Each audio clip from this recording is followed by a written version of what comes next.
Greetings and salutations. It is I, Professor Macabro, here for day 3 of Echo Zeros. Echo Zero! Cha!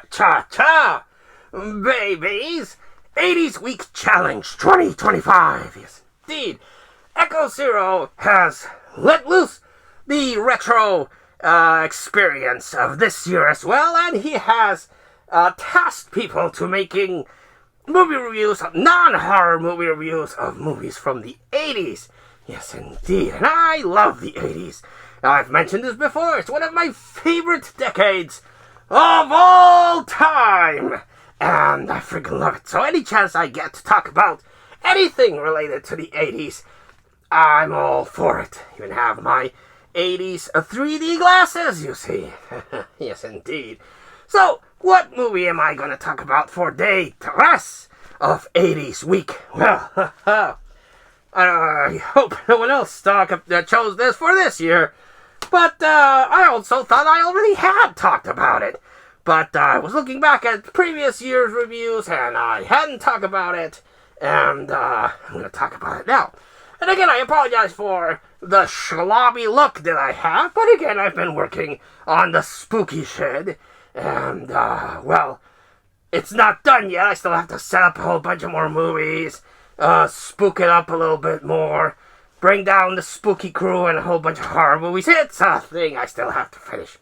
Then also have to work out the kinks in the lighting. I am still not happy with how this has looked, so sorry for that. But the movie that I'm going to talk about, after that long-winded rambling that I tend to do, is Ferris Bueller's Day Out. Ferris Bueller's Day Out. And I happen to have it twice, because I'm that kind of guy. I have this version that has a few special features. There we go.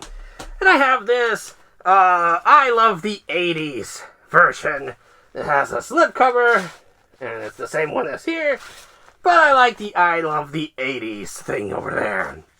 And this one, unfortunately, doesn't have any special features. This is the first version that I bought, and this is one of those anniversary ones that had a bit more special features. And yay! Always a sucker for special features, and I will double dip on movies just for a few more extra content minutes. But yes, what is this movie about? Well, let me tell you.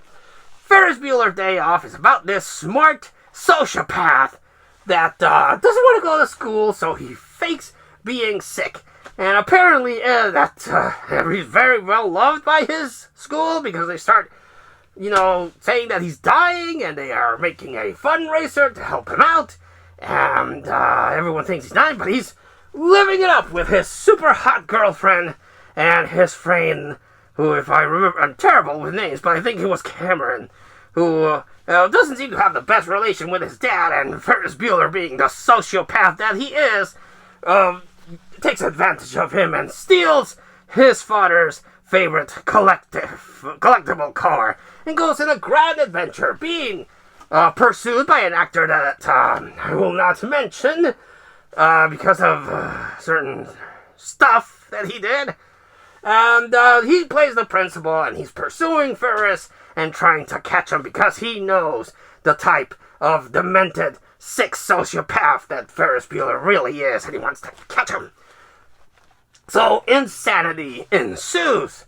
Now, when I was a kid, and even as a teenager, when I would rewatch this movie, I was like, yeah, Ferris Bueller, stick it to the man, fuck that principal guy, yeah, you nail that super hot girlfriend, and ride that car, and then sing in parades, probably exposing you and your lies to everyone. Yeah, fight the power. Now, as an old curmudgeon, I'm like, fuck you, Ferris Bueller, you are a fucking sociopath that takes advantage. I don't know how you got this super hot girlfriend, but you probably treat her like shit behind the scenes and ghost her every time you get. And don't even get me started on the stuff that you do with poor Cameron, you abusive monster. Get him, teacher. Well, not in the way that the actor probably wanted, but no. I was rooting for, not the actor. Fuck that guy. I was rooting for the character to get Ferris Bueller because fuck you, you demented sociopath. So, it's one of those movies that I enjoyed watching as a kid and a teenager, because that's when I was most rebellious. But watching it now as an adult and seeing the little shitheads that are running around the world today, I'm like, oh, fuck you, Ferris Bueller. You are the true villain in this piece. And, yes, it also has a very young Charlie Sheen, who, legend says, went without sleep and food for 2 days because he wanted to look like shit for the role. And, ironically, old Charlie Sheen turned out looking like shit now. So, what a world we living. This guy also did some things that I will not mention in this, but if you're curious, Google it and you'll see what this guy did. But this movie, this movie is very troublesome nowadays if you know what happened behind the scenes. But as a movie, take away the part of the actors and how they turned out and stuff that came out from them. The movie still has its problems because of Ferris Bueller. I really, really hate Ferris Bueller. Not gonna lie.